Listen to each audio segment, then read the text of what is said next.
Ladies and gentlemen, boys and girls, children of all ages, it is I, Jolting Joe, coming to you live on a Tuesday afternoon on my back porch in Houston, Texas. I believe it is November the 7th, and I bet you can't guess while I'm happy. Huh? Huh? Huh?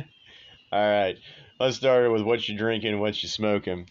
All right, so today I've got a Rocky Patel Edge.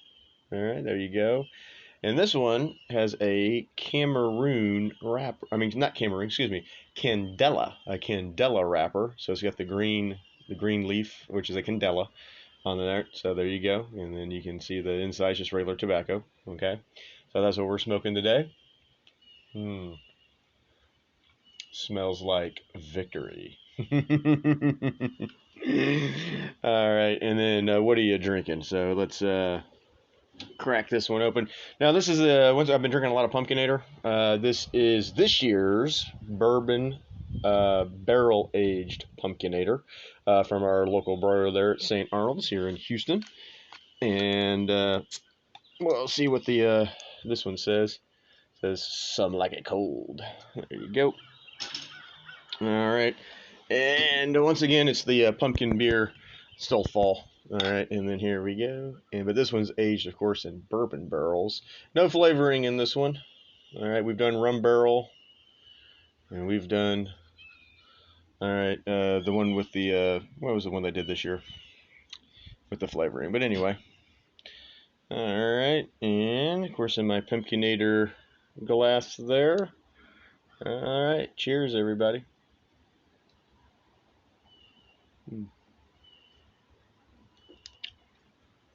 That's some good stuff right there. Tell you what. All right. If you're not an Astros fan, you're not going to like this. Whoop. Oh, a second. We got a little. There we go. All right. What happened there? Got kicked. Okay. But if, like I was saying, if you're not an Astros fan, you're not going to like this first segment of the show because we're going to talk about all of this right here, ladies and gentlemen. All right. So, of course, let's see. Since I talked to you last Tuesday, that was where they had the rain out, and then let's see, because I went to game one, which was Friday night. Then they lost the game Friday, so the Phillies were up 1-0. Then they played Saturday, and then uh, the Astros won, even the series at 1. Okay, which we talked about both those games. And then they had the off day Monday. They were they had the off day. Off day was Sunday. They were supposed to play Monday. Monday got rained out, and then they pushed it back to Tuesday. So game 3 was Tuesday. So let's start with game 3 of that one. Lance McCullers Jr. got the start for the Astros, and let's just say he did not have his stuff. All right, and so he ended up giving up 5 home runs in that game. That's right, 5 to 5 different players. So the majority of the Phillies lineup had a home run in that game. Phillies ended up winning 7-0. It's not like the Astros offense did anything to help out Lance McCullers in that one. Suarez pitched for the Phillies, and then the Astros just didn't do anything the entire game. And so the Phillies went up 2-1. But then we get to game 4 with Christian Javier on the mound, and he goes 6 no-hit innings. The bullpen comes in, locks it down. Also, too, they were able to get to Nola. It took a little bit to get to get to him, but they were able to get to him, and then and then they finished off the no hitter. The bullpen came in, and it was I believe, was it Neris Montero Presley, I believe, or maybe it was Abreu Montero Presley, something like that. But they ended up getting the no hitter. Just so you know, there's only been one ever no hitter, like actual, as a complete. This is a combined no hitter. I get it. All right. I mean, there's an argument to made. I would say that it's still a feat to no hit a team, especially a major league team. But I understand it's not special as a one pitcher going out there throwing 9 innings of no hit ball. I get that. All right. But there's only been one other time that a team has been no hit in the World Series. That was 1956 when Darn Larson of the New York Yankees threw a perfect game in Game 5 of the World Series against the Brooklyn Dodgers. And that was a perfect game that he threw, but that was the only no hitter. Roy Halladay for the Phillies, obviously enough, was the last person to throw a no hitter in the postseason. He threw it in the NLDS against the Cincinnati Reds. Who was the manager of that game for the Reds? Dusty Baker. And then they get the combined no hitter at the same ballpark at Citizens Bank or whatever the hell it's called, Citizens Bank Ballpark, same ballpark, but this time Dusty was on the opposite end of it, and it was his team throwing the combined no, and so the Astros took a 2-1 or tied the series up at 2 in that one. All right, but yeah, they had the no hitter, so that was freaking awesome. They won that game, I believe it was 4-0.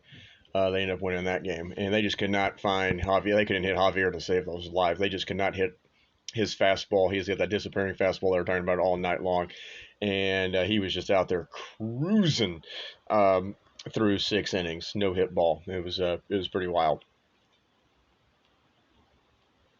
And then that gives us to pivotal Game 5 in a tie series. It was tied 2-2, and Justin Verlander got the start for the Astros. The Phillies basically threw a bullpen game. They started with Noah Syndergaard. It wasn't stretched out.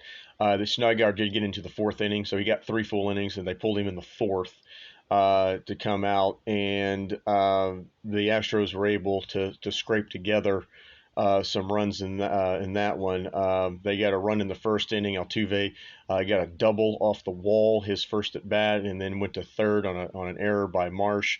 That run came in, and everything was looking good for the Astros. And then Verlander, first guy he faces after the no-hitter, Kyle Schwarber, first batter, deposits it in the seat. So Verlander gives up his obligatory solo home run that he normally gives up there in Game 5. So now it's tied 1-1.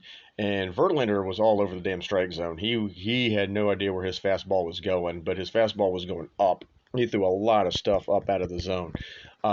He had the bases loaded in the 3rd inning, was able to get out of it, had some walk issues, was able to settle down in the 4th, got through the 5th. And so the Astros were in pretty good shape. The Astros were then able. That was a game that Pena hit the home run. Yeah, Pena hit the home run in that game. Pena hit the home run in that game. Put the Astros up. Astros were able to get a couple more runs, and then were able to get an insurance run. I'm trying to remember, was that game 4-3 or 5-4? It was only one freaking run. Let me see if I can find it real quick, because at this point everything's just all blending together here. So let's actually pull that game up. Let's see. All right, MLB. Boom, boom, boom, boom. Okay, so that was, let's see, Tuesday. It was the 7-0 game. Wednesday, it was the shutout. That was the 5-0 game, and where's the no hitter? And Gurriel Singh. Let's see, and Tucker hit. Bregman doubled. Yep. And then there was the Alvarez got hit by the pitch at the bases loaded in that game. I remember that now. All right, so that was that game. And then Thursday was 3-2. That's what it was. So yeah, Schwarber had the leadoff home run. And that was tied the game at 1. And then Pena went deep, and that made it 2-1. And then the Astros got another run to make it 3-1. And so that's where it was. It was at 3-1 there in the 8th. And then they brought Abreu looked fantastic. They brought in Montero for the 8th inning.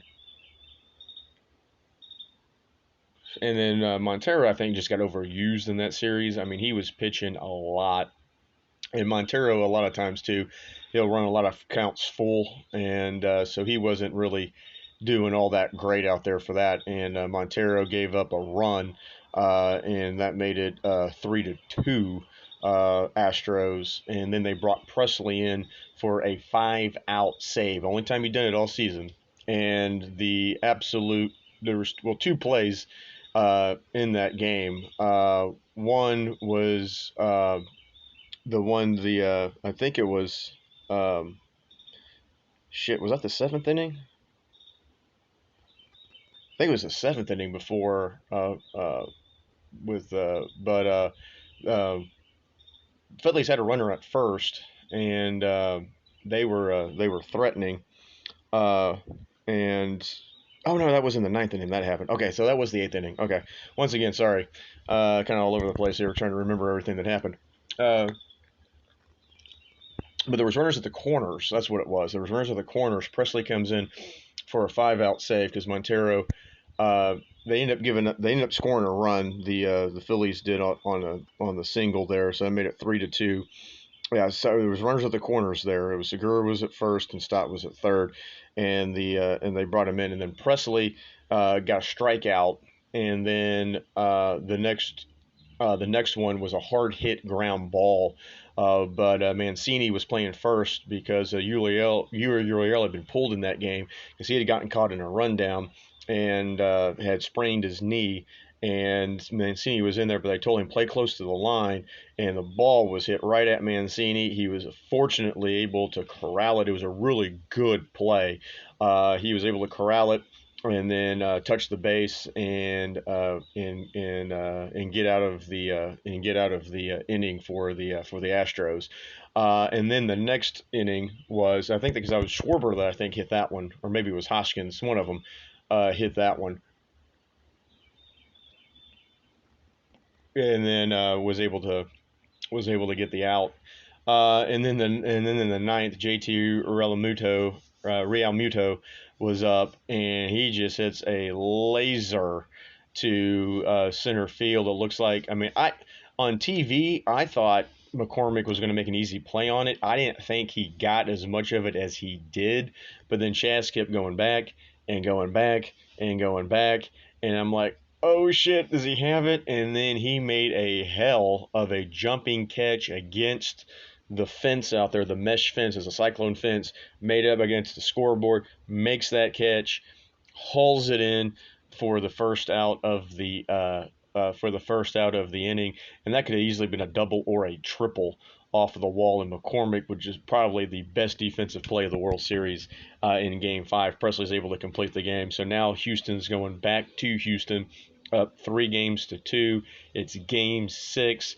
Framber Valdez is on the mound and feeling pretty good about it. I didn't think if the Astros won Game 5, I did not think there was going to be a Game 7. I called the Astros in 6. I was sticking with it.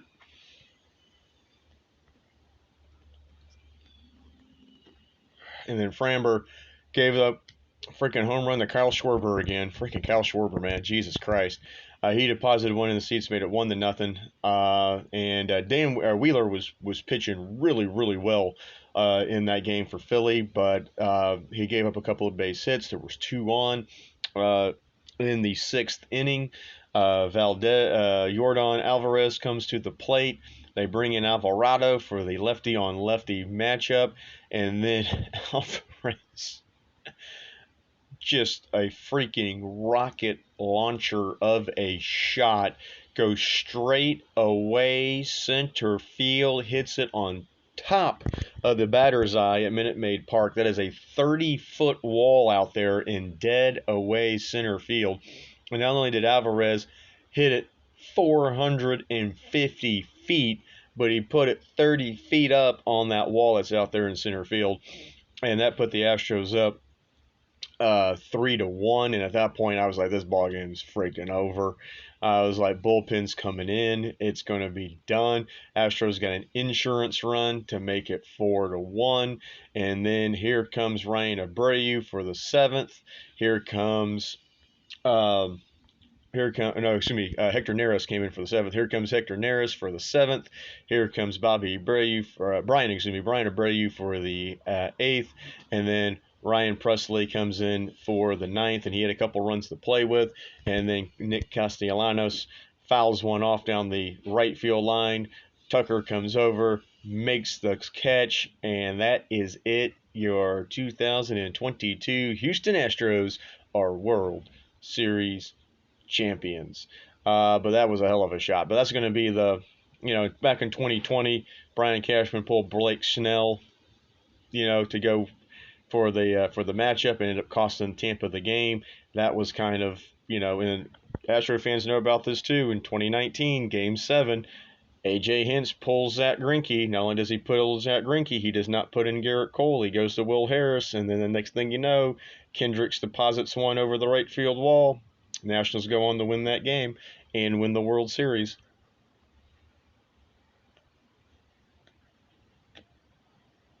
Going out a little bit, got suck hard. So that was kind of the questionable call. But like I said, Alvarez he had that thing freaking Dallas. I mean, it was just a shot, an absolute shot. So for Astros fans, this is our kind of validation, as it were. And of course, 2017 is always going to have an asterisk. I get it. I understand it. Right? I'm not going to fight people on that. I get it. There is a tarnish on it, and there is an asterisk by it. So for us Houston fans, we needed a World Series with no asterisks, with just us going out there and winning it and doing it the right way. And we got there last year, came up a little short, lost in 6 games. This year we win in 6 games, and are 2022 World Series champions. And so this one's unblemished. Unless something comes out. But as far as we know, this one's unblemished. Everything's on the up and up. Great season, 106 wins. Swept the Mariners in 3 games in the Division Series, swept the Yankees in 4 games in the Championship Series, and then beat the Phillies in 6. The Astros only lost 1 game at home and 1 game on the road in the postseason, and that bullpen was phenomenal. They had a 0.83 ERA in the postseason. They allowed just, I think, 4 runs, maybe 5 runs. I know 4 of them came off of solo home runs all postseason long. It was the lowest bullpen ERA in postseason history. Also, I think they had the lowest opponent's batting average against. They had the lowest WHIP. Vinny bullpen with 30 innings or more of work. I mean, the bullpen was just absolutely nails, especially when it came to the postseason. And with a struggling offense, I mean, Altuve started the postseason 0 for 25, for crying out loud. Jordan didn't really do much after the Division Series. Tucker kind of cooled off in the World Series. And then Jeremy Pena was your World Series MVP, the rookie, also the League Championship Series MVP on top of it as well, and was the first rookie position player to win both the League Championship MVP and the World Series MVP. The only other person to do that was Livan Hernandez back in 1997 with the Florida Marlins, and Hernandez was, of course, a pitcher, so Pena was the first position player to do that as a rookie. And oh, by the way, he won a Gold Glove, and oh, by the way, Carlos Correa got paid $35 million this year. Jeremy Pena got paid $700,000, and so Carlos who? Well, I think it went out. Boo! Out the relight. But but yeah, that was what a freaking game. What a freaking series. It was awesome. Downtown was crazy. It was a party. I poured champagne all over myself. And I should have put that up on Twitter, actually. Might do that. And then it was just a party time. And then yesterday was the parade. Over 2 million people downtown Houston for the World Series parade.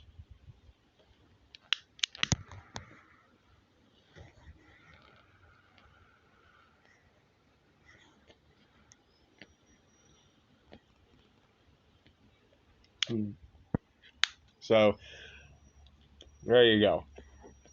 Now, nobody's repeated since the Yankees did it in 99 and 2000. It hasn't been a repeat champion.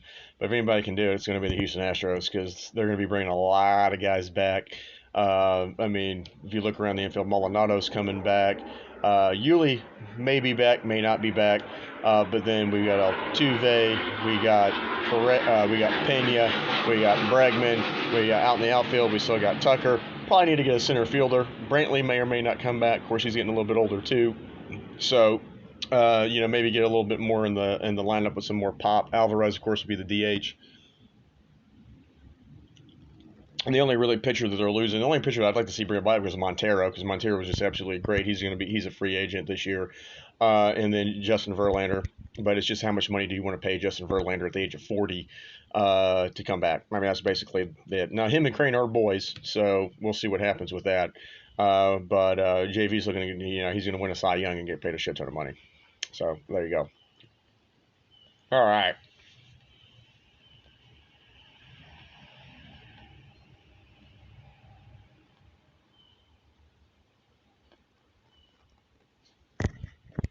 All right. So let's. There was also a big day in college football. This last week here. So we'll just go through it real quick. Number 23, Oregon State, upset by Washington 24-21. Number 13, Kansas State, upset by number 24, Texas 34-27. Let's see, Ohio State, number 2, took care of business against Northwestern. Then number 7, TCU, took care of Tech. Number 17, North Carolina, beat Virginia. Number 19, Tulane, beat Tulsa. And then number 3, Georgia, defeated number 1, Tennessee, 27-13. Oregon, number 8, beat Colorado. Number 15, Penn State, beat Indiana. Number 16, Illinois, fell to Michigan State, 23-15. They were upset. Okie State, Okie Light, they get upset by Kansas. Okie State was number 18. They fall 37-16 to the Jayhawks. Syracuse, number 20, upset by Pitt, 19-9. UCF, number 25, held on and beat Memphis 35-28. And then in overtime, LSU defeats Bama. LSU number 10, Bama number 6. Bama, Luke, goes down. That was a big upset. Biggest upset of the day, though, probably Notre Dame beating number 4 Clemson 35-14 in that game. Michigan, number 5, beat Rutgers. Utah, number 14, won. NC State, number 22, beat number 21, Wake Forest. USC, number 9, beat California. And number 12, UCLA, beat Arizona State. But yeah, the Irish upsetting Clemson, that was the big one. But Bama, now with 2 losses, I mean, they got to be out of the playoff at this point. And how often have we seen that happen since the college football playoff has happened, that Bama was not a part of it? So definitely a down year for Bama, which probably makes everybody in the country happy except for Bama fans. For this week in the football, let's see, for college football, see if we got anything else. Now, the big game is going to be number 7 TCU, who's 9-0, going to Austin to face UT, who's ranked number 24. Texas, of course, has lost a couple of games, actually 3 games they did. But they've already lost to Tech, and I think they lost to Okie State. They've already lost 2 conference games, so they're not going to have a shot at the conference championship. But TCU, hell, if they stay undefeated, they might find themselves in the football playoff, especially with Bama having 2 losses now. Let's see if there's any other big matchups. You got Bama and Ole Miss. Ole Miss is 11, Bama 6. UFC number 25 playing number 19 Tulane. Wake Forest 21 playing number 17 North Carolina. Yeah, nothing real sexy this week. But that'll probably be the sexiest game. It'll be a TCU UT game. All right. Let's go to the NFL. All right. On Thursday Night Football, it was the Battle of Houston and Philadelphia, just that Thursday in general. But that was Game 5 of the World Series, which the Astros were able to hold on and win, of course.